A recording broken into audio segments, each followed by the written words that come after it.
In today's video, I'm going to teach you how to use footprint charts in TradingView. By the end, you'll know exactly where to find the footprint tool in TradingView and how to get it showing on your chart so you can start reading order flow with confidence.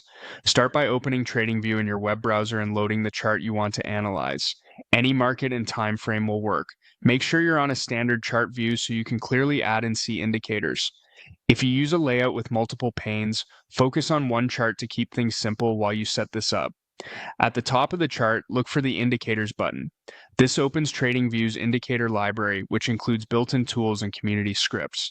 In the search bar that appears, type the word footprint.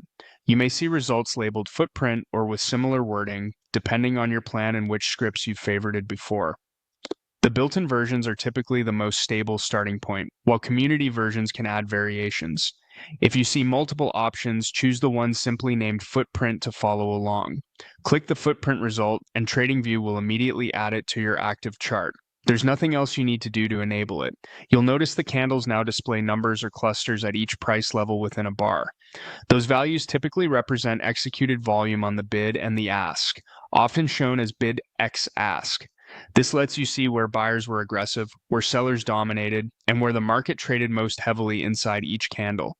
If your chart looks cluttered at first, that's normal. Try zooming in a bit or switching to a slightly higher time frame to make the footprints easier to read. Footprint charts are most helpful when you're focused on a clear structure, such as a recent swing high or low, a consolidation area, or a key session open.